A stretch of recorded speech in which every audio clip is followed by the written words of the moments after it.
What's up, guys? Sound Alchemist here, and I'm with Gersh1. Today we are going to be answering your questions in one of our installments that we like to call For the Greater WAAAGH. This is a video series where we answer the questions left by you, the viewer. If you have a question for us, simply comment down below. Put question in front of your question, because we get to those questions first. And that was very, very calm and somber of you. I am called the Sound Alchemist. Safe and sound. This question comes from Oscar Kelly. Do you think remnants of the Interrex will come back to fight the Imperium of Man alongside the Xenos in the 41st millennium? Please answer. The Interrex were completely destroyed, so no. But is there a human empire that can harm the Imperium now? Highly unlikely that there has existed a human empire that hasn't been discovered yet. Just because the Imperium has kind of like spread out all over the place. Right. But that doesn't mean that certain areas of the Imperium might want to just cut themselves off and say, no, we want to establish our own empire. You know, forget Terra, forget the High Lords, we're doing our own thing. And it has happened. There's pacification campaigns going on in the Imperium all the time. Space Marines are called in because a planetary governor, not corrupted by chaos, he has, a big ego, and he wants to do his own thing. When that happens, clack clack. Yeah. Usually the Planetary Defense Force that is all for, this planetary governor, they can't compete with billions upon billions of Imperial Guard, much less Space Marines. Yeah. Especially when all it really takes to end this rebellion is to capture the governor or kill him. Yep. There have been also situations where like STCs have been discovered, and it boosts like a planet's strength, military strength. But that's why the Adeptus Mechanicus and the connection that the Emperor established with Mars is so important. The Fabricator General, once he finds out about a human empire coming up with, rising because of an STC that was discovered, he will launch all the Titan Legions in his disposal to try to get that STC, because they want it. STCs are literally like gold, or top importance to them. And they itch. They do. Next question. The Moose Pad.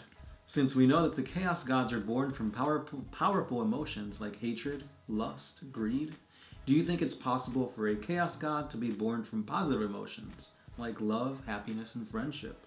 If so, how do you think this new God will interact with the universe at large, and what would be the Empire's reaction to discovering a new positive Chaos entity? So let's say there is a new Chaos God of, happiness or whatever. I don't see how he can survive when there's freaking gods of chaos out there. Like, if you're all about happiness, like, how are you gonna fight back? Like, wouldn't it make more sense to try to bring them into your happiness? No. Yeah. I mean, the only thing that does make sense is the whole theory going on about the Emperor being the Chaos God of order, and then it's all about suppression, no emotion, that kind of thing. But that kind of contradicts itself, because Chaos Gods feed off of emotion, and if you're suppressing that, then how do you boost yourself up? Yeah. Yeah. Good input, Gersh. Next question comes from Rodney Stillwell. This is your boy Lugs. Hey. What happened to the window and poster? Well, the window's right there. It just elongated because of the warp effect of the warp. And then the poster is somewhere over there. No, you can't see it. The room will be rearranged, and then we'll put up some cool fan art in the back and whatnot. You guys have sent some, or you guys have created some pretty badass stuff. If you guys are artists and you guys want to mess around and do fan art for us, We have a P.O. box. You could send the fan art to the P.O. box or just email us or hit us up on Facebook. Yeah. Yeah. This one's by Mark William Reed. This is one that's gonna rack your brain, Gersh. Who would win in a fight between Gork and Mork? I think cunningly brutal is more. Is gonna beat brutally cunning. But if you're brutally cunning, then you're really smart at doing damage. Meaning you're gonna take the best route to beat you. Well, I think you'll try to do that, and then once you're actually confronted, like if you try to sneak up on somebody, once you sneak up on them, if you don't fully kill them, then you're screwed. And I think that he wouldn't be able to fully.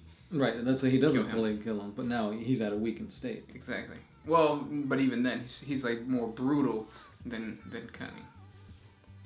I'm into that. He is. Next question comes from Whoop Marco. Wop Marco. No, Wop. Does the Imperium know that chaos draws power from them? Yeah, some of them. Mm-hmm. But I mean, what can you do? I mean, that's like saying, I draw power from every breath you take. What, are you going to stop breathing? Exactly. Yeah. And it's just like the really, higher echelons of the Inquisition that know. Mm-hmm. Your typical Imperial citizen is not even supposed to know about chaos. Right. And that's why there's so much, military power. Because, if you know that if you find, sex cults or corn cults or something like that... You better join them. Yeah. Well, you better stop it. But if you can't beat it, join them. Gideon Kreider. Now this, guys, is the question to end all questions. What would happen if a Kroot ate the goop? Kroot would develop a slimy texture to their skin, and all white articles of clothing would just instantly be ruined by their touch. Mm-hmm. By association, the Kroot would have to be in my neighbor's backyard. Next question comes from Brandon Hill.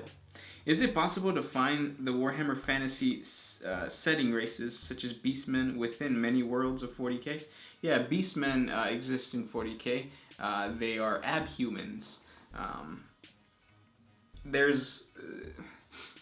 The Inquisition believes that they are corrupted by chaos, so they're oftentimes killed. But not all Beastmen are, what is it called? Segregated. Yeah. Go ahead. Back in the Great Crusade, they actually fought alongside the Imperial army, just like the Squats and the Ogrins and all that kind of stuff. Yeah, I mean they have their uses because they're going to be stronger than your average guardsman, so it's best to have them all together instead of segregating them and not having that useful aspect of themselves being into the army.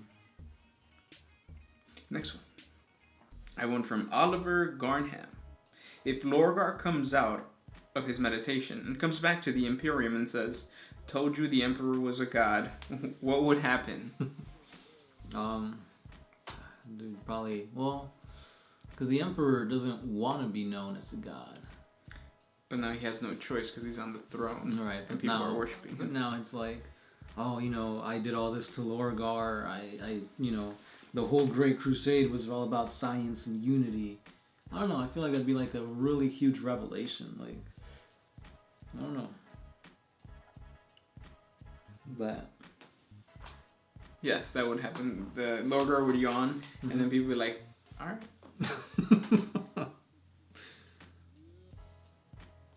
Yeah.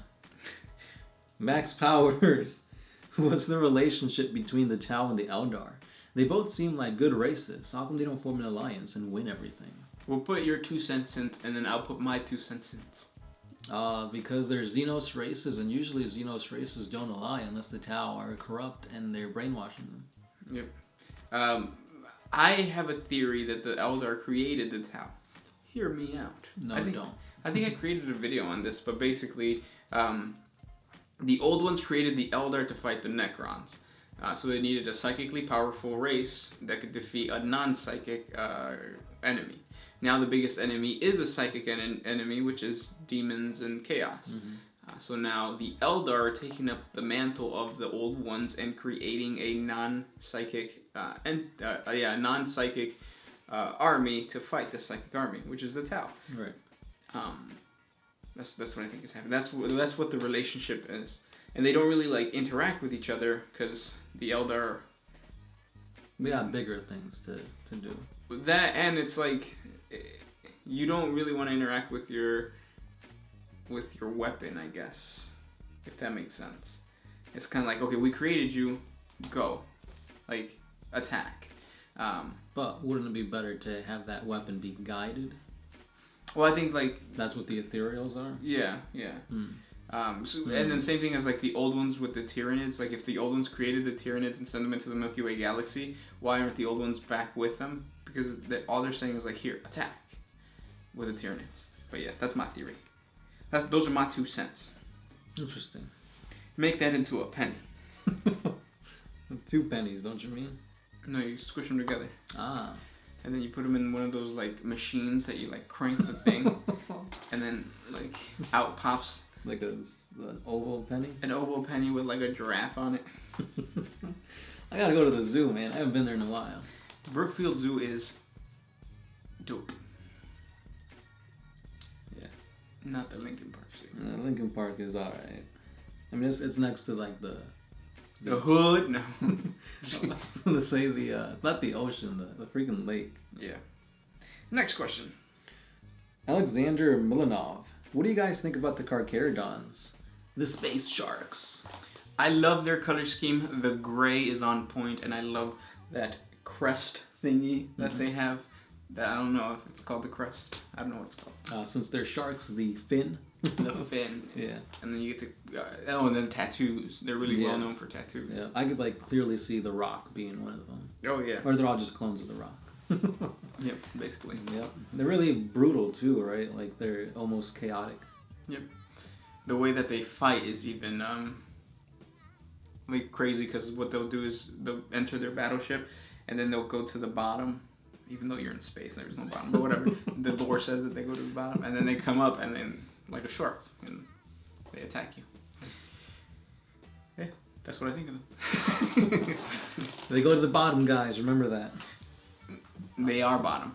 And those are the questions for today. If you guys have more questions for us, comment down below. That is right. Put question in front of your question, and if you don't have a question for us, just like the question that you think is a really good question. Go ahead. This was Gersh 1. And I'm Gersh 2, signing out.